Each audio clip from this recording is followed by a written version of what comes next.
Hello বন্ধুরা, good morning. কিছু মাস আগে আমি অনলাইন শপসি থেকে 4টে লেয়ারের একটা প্লাস্টিকের র্যাক কিনেছিলাম গাছ রাখার জন্য। এই ওয়েবসাইটটা ফ্লিপকার্টেরই একটা পার্ট। এটার দাম পড়েছিল 360 টাকা, অফারে আমি কিনেছিলাম। এখন আমি লিঙ্কটা খুলে দেখলাম 460 টাকা দাম দেখাচ্ছে, ফ্রি ডেলিভারি। তবে আমি মাল্টি কালারের কিনেছিলাম, কিন্তু এখন শুধু কালো বা সাদাটাই অ্যাভেলেবেল আছে। সেটা একদিক থেকে ভালো, কারণ এই যে কালারগুলো দেখছো মোটামুটি 1 মাস ইউজ করার পরেই সব কালার ফেড হয়ে গেছে, দেখতে খুব একটা ভালো লাগছে না। কিন্তু ছোট ছোট সাকুলেন্ট ক্যাকটাস রাখার জন্য বেশ ভালো কোয়ালিটির স্ট্যান্ড, এখনও নষ্ট হয়নি আর মোটামুটি ওজনটাও নিতে পারছে।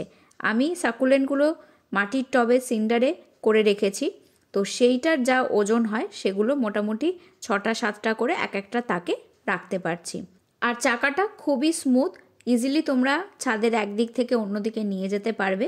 আমি মোটামুটি ছাদের মধ্যিখানে রাখি, আর বৃষ্টির জল থেকে বাঁচানোর জন্য খুব তাড়াতাড়ি এদিক ওদিক করতে হয়, তাই জন্যই চাকা দেওয়া এই তাকটা আমি নিয়েছি। আমি ডেসক্রিপশান বক্স আর কমেন্ট সেকশানে প্রোডাক্টটার লিঙ্ক দিয়ে দেবো, তোমরা চেক করে নিতে পারো। মোটামুটি 2 মাস হলো ইউজ করছি, ভালোই রোদ পায়, সেই জন্যই কালারগুলো ফেড হয়ে গেছে।